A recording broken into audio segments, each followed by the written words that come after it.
The information discussed on Talkin Money with Jeff Tarbell is believed to be from reliable sources. However, no responsibility is assumed for inaccuracies. No statement made on this broadcast should be construed as a specific recommendation of a particular investment product. Views expressed are those of the speakers and do not necessarily represent those of CBS Radio. Use only as directed.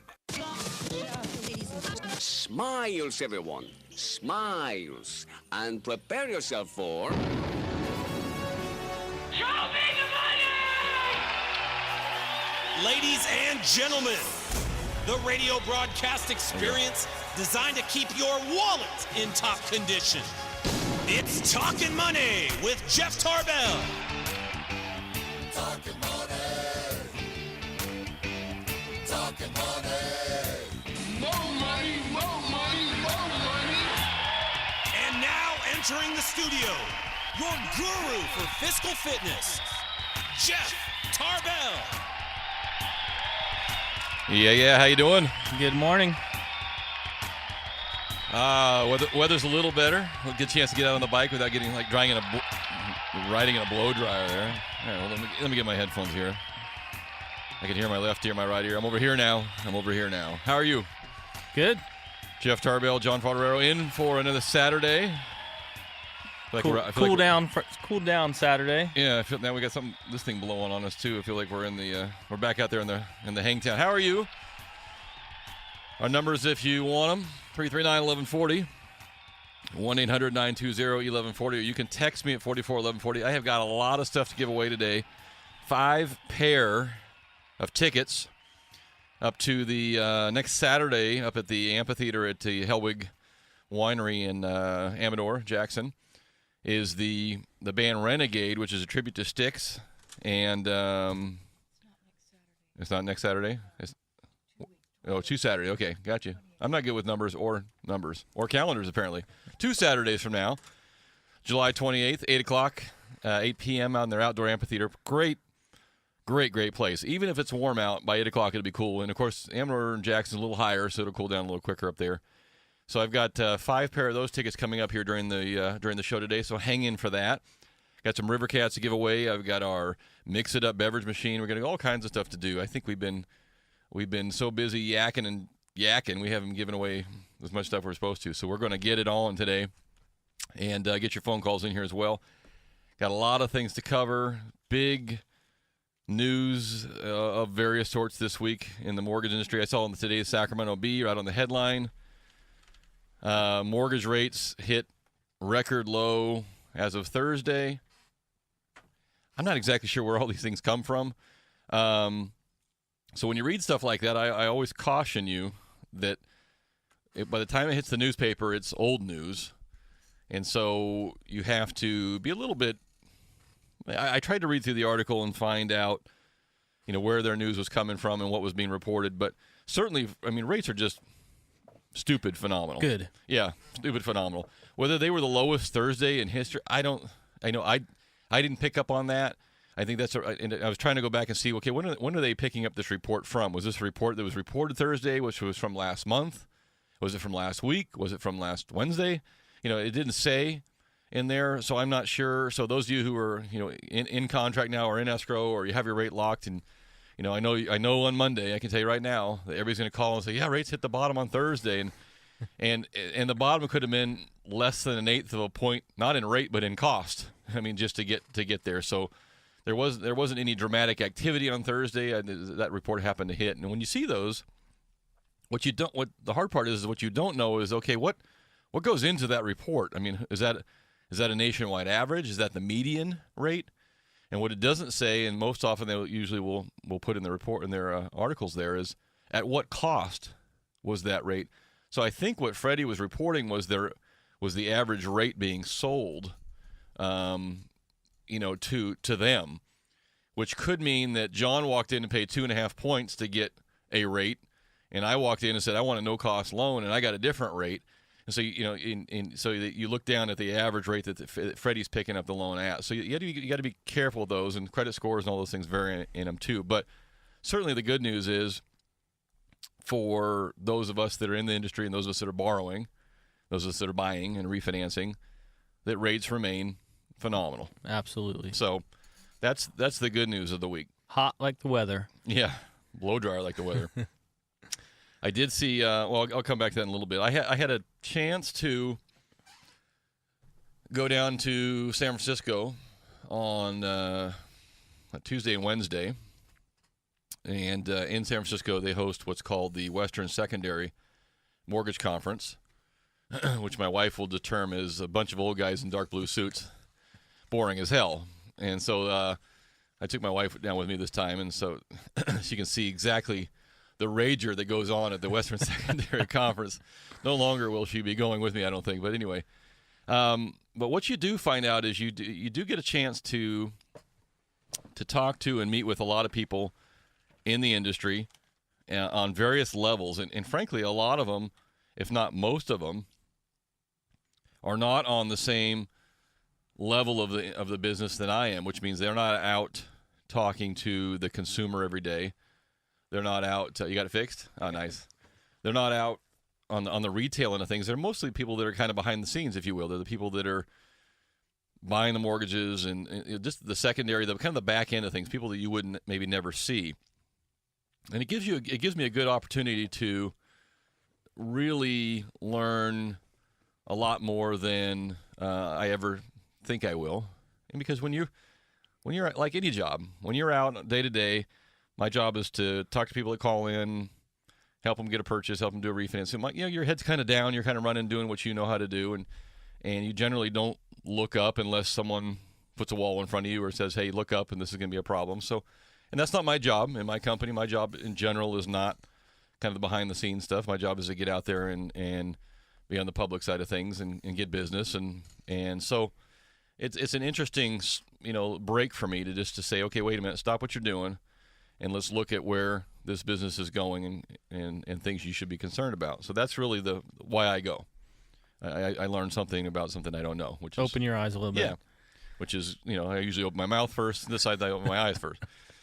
So what I came away with is a couple of things. And no sooner did I get back on Wednesday that on Thursday, Wells Fargo announced that they are paying a $175 million settlement to the Attorney General's office, and they're closing their wholesale operation entirely.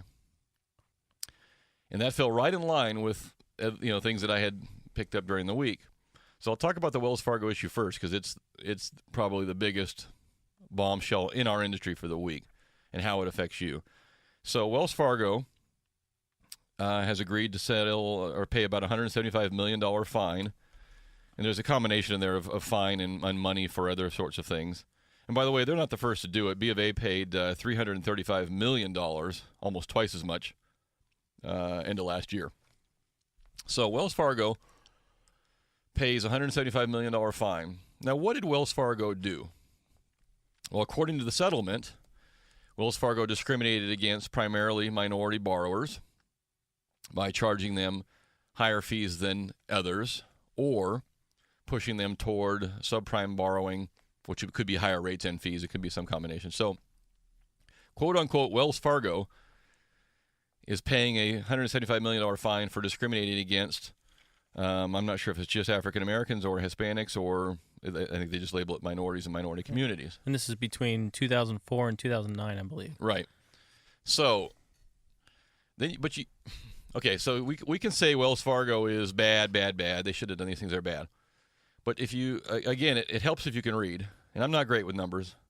Sometimes I'm okay with letters.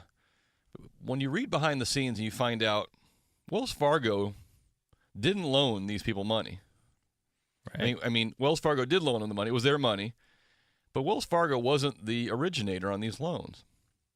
These are loans that came from small brokerage houses in the communities where the borrowers lived.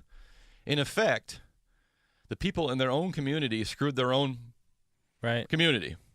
And I can tell you with 100% certainty, because I have seen it, that certain ethnic backgrounds will stick it to one another more than any honky would ever stick it. I mean, it is, you get into, I have seen Russian borrowers and Russian originators and the way they communicate and they deal with one another. And I've seen screaming match. Yeah, and every little niche group has a tendency to deal with their own, and they have no problem screwing each other when it comes to fees. So that loan gets brokered out to Wells Fargo, who funds it, who had absolutely, and I guess the gist of the thing is, hey, you guys should have been monitoring better what was going on. And they're probably right. I mean, obviously they're right. They paid a fee. But to say that, quote unquote, Wells Fargo screwed these local communities is a joke. Right. At that time, it was the John Doe brokerage shop who screwed the guy next door. And they did it in their own communities. So I think you have to be very careful when you say, oh, these damn big banks, I mean, they're just screwing everybody left and right. They're pushing them here. The big bank wasn't even there. They bought the loan that somebody else arranged. right, they're just providing the opportunity for the borrowers. Now, I'm not saying that the big banks haven't done that. Certainly they have. But this is a brokerage case. I mean, this is a case with the broker shops who were sending their business to Wells Fargo. So part of me says, this is BS. I mean, some little shop in town screwed one of their clients and walked away from it. So this is why, in large part, I think, that Wells Fargo said, and why others have said in the past, B of A was the first one to drop the hammer. I don't know if Chase is doing any broker origination anymore or not. These big banks are saying, you know what? Forget it. We're not taking loans from brokers anymore. The risk is way, way too great. These broker shops have nothing to lose. They have no money in the deal. They may sign a letter that says, I'll do this or do that. All they got to do is close up shop. There's no skin in the game. So we're getting cherry-picked for the crap, And so Wells Fargo just said, and I don't blame them, said forget it. We're not doing this anymore. It's 5% of our total business. It's a risk assessment. Take away the risk. Yeah. We're not going to do it. And this triggers back. So this got me thinking to a number of things that I came across this week. And one of them is this term that came out a number of times, which is, you used to hear the term too big to fail. We heard that with the big banks, too big to fail. Well, the term in the mortgage industry now is too small to comply. You are too small to be in this business. And that is sad, because you go back, I started my own mortgage company when I was 25 years old. I probably had flipping $10,000 to my name to put in it. And all I did was work my ass off, and I did a bunch of loans, and I didn't take any paychecks home, and I paid my employees, and I didn't get paid myself. And by the way, I was married and had a couple years later had my first kid. But that's how I got going. You can't do that anymore. That doesn't exist. No way. There will be no more little ATM mortgages that come out of the ground. And maybe you could say, hey, that's good, because that was a company that didn't have any net worth and didn't, couldn't back itself up. But where is the future of our business going to come from? The little entrepreneur who wants to get out and do something will not exist anymore. And you look at the average age of the originators in our industry right now, which is probably 40-something. And your options are, you can go work in a retail bank, or you can come work for a company like us. But the hurdle to get into our industry now is huge. It used to be the easiest. I mean, you take a little DRE test and you're in. You're a mortgage lender. And now with the NMLS and all the other things that are going on, it's going to be very, very difficult to get in our business, and it's going to be damn near impossible to stay in our business. Yeah, even if you do get in, there's a whole nother struggle. So a couple of the other things, and we'll take a break here in just a minute, and we'll get one of John's quiz questions going there. So where does this leave us with, as a consumer, about how are you on the other side of the radio there, how are you going to get a loan in the future? Because the more and more that we slap down these lenders, the more and more that they clamp down. The federal government has a new agency now called CFPB, Consumer Finance Protection Bureau. They are a group of individuals who don't really know the mortgage business. They'll learn it, but they don't know it now. And they're coming out now with bat in hand to try to, resolve or fix our industry. And it's hard to fix something. It's like sending me into the medical world and saying, here, those doctors are bad, Jeff. Here, go fix them, and we'll give you all the power you want. Well, you got to kind of come in and take a few heads off, right? Just because even if you don't know why you're taking their heads off, you got to take a few heads off so people know you're there. That's going to happen. Right. Show your existence. The other thing that's coming down the pike, which is supposed to help the consumer, which is not, is there's this discussion of a flat fee compensation, which basically means if you come to a company, they say our fee for originating your loan is $5,000, but I'm only borrowing $80,000. Too damn bad. It's $5,000. Well, I'm borrowing $2.5 million. Well, good for you. It's only $5,000. So the theory that we're gonna level out the playing field and you can't have varying, fees and expense for doing a loan is going to help the high end, right, kill the low end. Yeah, so all those people right now looking to buy $70,000 to $150,000 are just going to get hosed in cost. Well, they're not going to. They're just people are going to say, you know what, we don't even want to do your business, because the cost of staying in business now in the mortgage industry is so incredibly high. If you're going to start a business today, the first thing you don't want to hire is a loan officer. The first thing you want to hire is a compliance attorney. That's crazy. And then you can hire an attorney that watches the attorney. Then you can hire a compliance officer. So the first 5 people you hire need to make sure that you don't do anything wrong before you hire anybody that can actually originate any business. And where does that cost get pushed down to? It's like anything, pushed down, down, down. So you have a conflict of the world saying, if you want to stay in the mortgage business, first off, you had to have $1 million net worth, and then it went to 5. There's talk today that Wells Fargo says they may not deal with anybody with less than $25 million in net worth. Wow. That doesn't mean the value of your house. That means cash or cash equivalent sitting in the bank idle so they can come back after you and get it if they need to. Now, you'll raise your hand for the number of people who can sit on $25 million passive. There won't be any small-time shops. Yeah, there's no way. You'll be down to 4 or 5 major lenders. And when you get down to 4 or 5 major lenders, what do they do when they get busy? Pricing goes up. So that's why I look at these things in the Sacramento Bee, and rates hit a record low, and I'm thinking, well, okay, but if we're only got 3 or 4 lenders, and then why they don't need to pass that along? Right, they just regulate what they want to give out. I mean, imagine if there was like 2 car dealers in the whole state. You want the red one or the blue one. They're both $10,000 more than they used to be. Well, I don't want to pay that. Oh, then walk. I mean, this is our industry. I'll talk some more about it after the break. It's in the name of consumer protection is going to end up screwing the consumer. In the name of healthcare is going to end up screwing the consumer. I mean, every time the government tries to do something, it goes overboard and ends up trickling back down. It doesn't help. So it was an interesting week. I learned a little bit about some title and escrow companies too. We'll talk about that when I come back. Our number here is 339-1140, 1-800-920-1140. You can text us at 441140. And our first, you want to do all 5 of these and just do it right off the bat? Sure. Okay. Yeah, so we're going to do 5 pair. This is let me read this real quick here. This is the Renegade, a tribute to Styx and other great rock classics.